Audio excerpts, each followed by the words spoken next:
조갑제TV 시청자 여러분 안녕하십니까. 2021년 4월 20일 오전 11시입니다. 4.7 보궐선거에서 여당이 참패한데 원인 제공을 한 사람을 꼽자면은 단연 두 사람 이름이 먼저 나올 겁니다. 조국 추미애 전 법무장관입니다. 근데 4월 7일을 기점으로 해서 두 사람이 갑자기 조용해졌습니다. SNS 활동을 거의 하지 않는 듯 합니다. 근데 이 두 사람의 빈자리를 메우고 나선 사람들이 있습니다. 오세훈 씨를 쓰레기라고 욕하면서 선거를 쓰레기 분리수거에 비유한 인간 쓰레기 윤호중 민주당 원내대표, 행실이 좀 지저분한 김어준, 그리고 시민들이 불안해할까봐 핵민방위 훈련을 하지 않는다고 자랑한 좌파운동권 출신 김부겸, 그리고 백신 확보를 서두를 필요가 없다고 했던 자칭 방역정부 전문가 기모란 등이 요사이 맹활약을 펼치고 있습니다. 이들이 한 번씩 언론을 탈 때마다 제 계산으로는 아마 수천 표, 수만 표씩 달아날 게 아닌가 그런 생각이 들어요. 이제 모든 정치 행위는 표로 환산되어야 합니다. 내년 3월 9일 대통령 선거 투표 날에 득이 되느냐, 손해가 되는가. 득이 된다면 저 행동, 저 말은 몇 표감인가. 손해가 된다면은 저 말, 저 행동 때문에 몇 표가 달아날 것이냐. 이런 기준으로 본다면은 이 궤도 수정을 거부하고 있는 문재인 정권의 이 인사는 애국 세력 입장에서는 정말 다행입니다. 국민을 화나게 하고 짜증나게 하는 인사와 운동을 계속해 주기를 빌어야 하는데 이 빌 필요도 없이 스스로 잘 해주고 있습니다. 정말 국민을 실망시키지 않는 문재인 인사입니다. 그래서 좌파는 오만하면서도 무능하니까 자충수로 망하는 겁니다. 이 문재인 대통령이 새로 임명한 기모란 청와대 방역기획관이 요사이 집중 조명을 받고 있습니다. 방역기획관 그 직급은 낮은데 이분은 보니까 경력이 이렇네요. 금옥 여자고등학교 졸업, 한양대학교 의과대학 학사, 한양대학교 의과대학 석사, 서울대학교 공중위생학 석사, 한양대학교 의과대학 박사, 2014년 1월부터 국립암센터 국제암대학원대학교 암관리정책학과 교수, 2015년에 대한예방의학회 메르스 대책위원회 위원장, 2017년 3월부터는 국립암센터 국제암대학원대학교 암관리학과 교수. 그런데 며칠 전에 대통령 비서실 사회수석 비서관실에 신설된 방역기획관으로 임명되었습니다. 이분은 더불어민주당 양산갑 지역위원장 이재영 씨의 부인입니다. 이재영 씨는 지난 총선 때 출마했다가 낙선했습니다.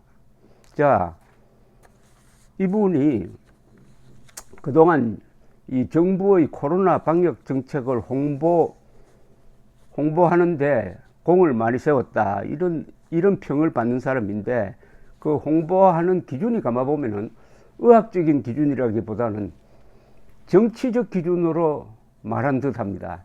즉 코로나를 정치화해가지고 문재인 정권에 도움이 되는 방향으로 사실을 왜곡하는 경우가 많았다 해서 적격자가 아니다. 특히 지금 백신 확보가 시급한데 백신 확보 서두를 필요 없다 라고 여러 번 이야기를 하면서 문재인 정권을 비호하다가 이번에 방역기획관이 되면은 방역 업무를 총괄해야 되는데 이게 적격자가 아니지 않느냐. 백신 확보를 지금 대통령이 나서서 해야 된다는 여론이 비등하고 있는데 어떻게 찬물 끼얹은 사람을 이 자리에 앉힐 수 있느냐라는 게 야당과 언론의 주된 비판 포인트입니다. 그러니까 청와대에서는 이런 해명을 했습니다.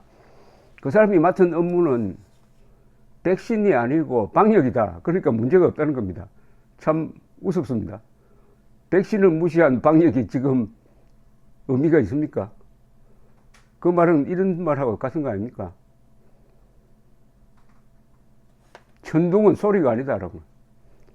천둥은 소리가 아니다라는 말하고 똑같습니다. 백신은 방역이 아니다.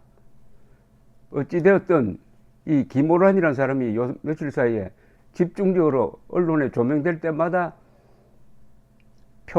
민주당 표가 많이 달아날 것으로 보입니다. 어느 정도 달아나느냐 하는 것은 앞으로 며칠 더 버티고 문재인 대통령이 얼마나 감사하느냐에 따라서 계산이 달라질 거로 보는데, 이 사람이 또 유명해진 게 김어준의 TBS 라디오 방송 뉴스 공장에 출연하면서부터라고 합니다. 뉴스를 만든다는 뜻이죠. 뉴스 공장이라는 것은.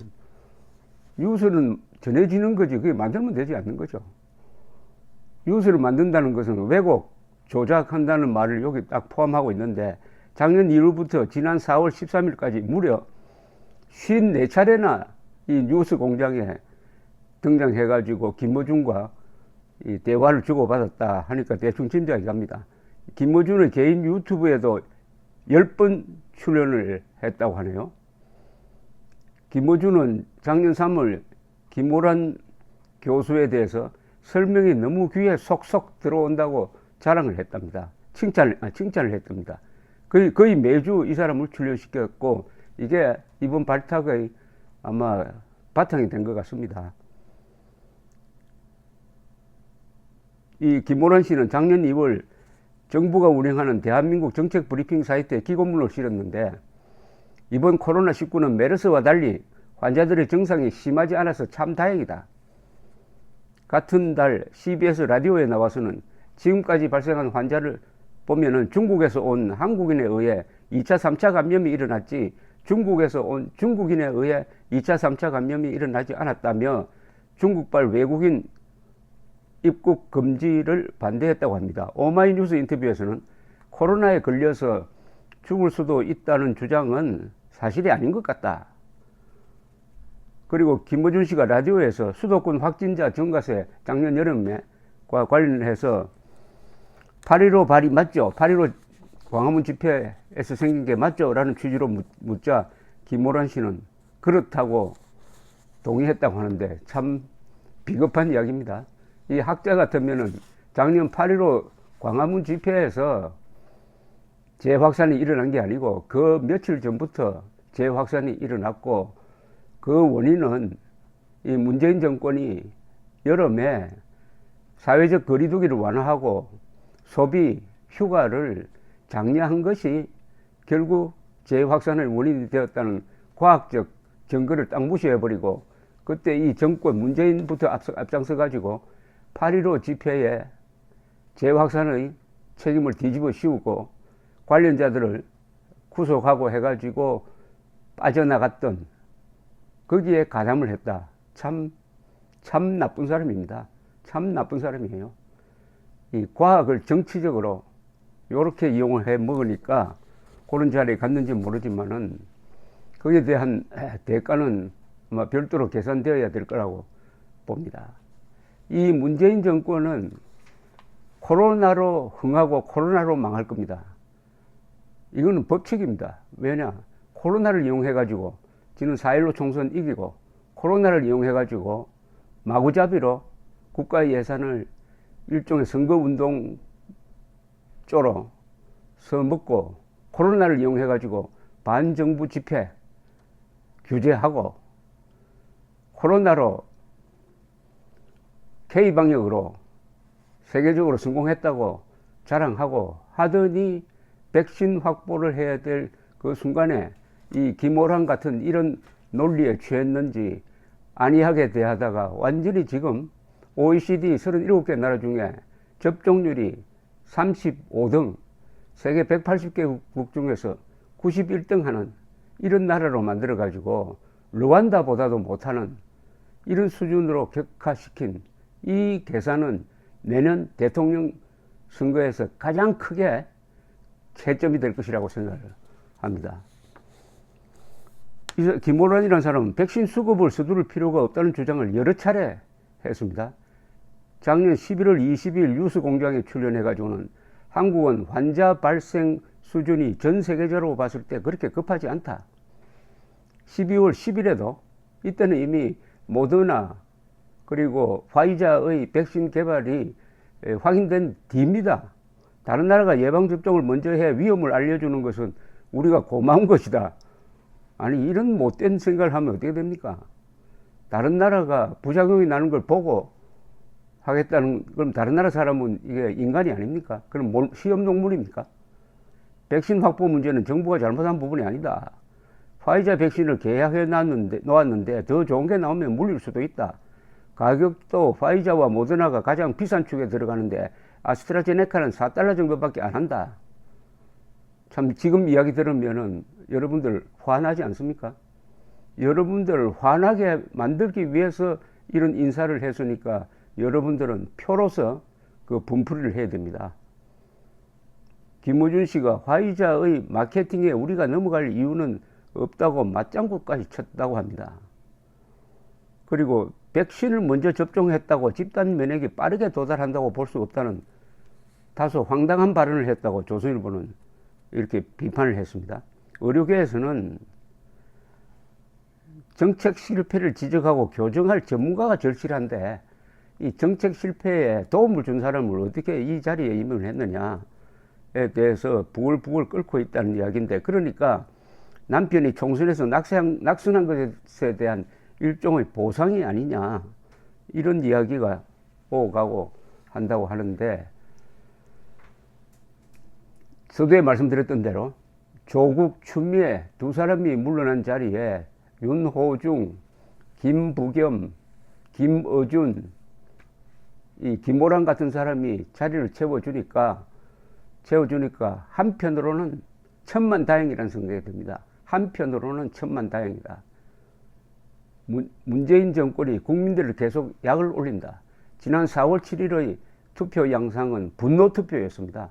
근데 분노라는 것은 한번 발산하고 나면은 다시 냉정하게 돌아가는데, 이 문재인 정권은 계속 더 화를 내도록, 더 짜증을 내도록 이렇게 부추기는 인사를 하고 있으니까 애국 세력 입장에서는 천만다행이다. 표로서 내년 3월 9일 표로서 계산하겠다. 3월 9일 투표가 시작되어 가지고 밤 한 10시쯤 되면 거의 승패가 확인될 수 있을 겁니다만은, 그때 이 범야권, 아니 대한민국을 대표하는 후보가 500만 표 차이 이상으로 압승을 해야 합니다. 이 압승하는데 윤호중, 김부겸, 김어준, 김호란의 활약을 기대하는 바입니다. 감사합니다.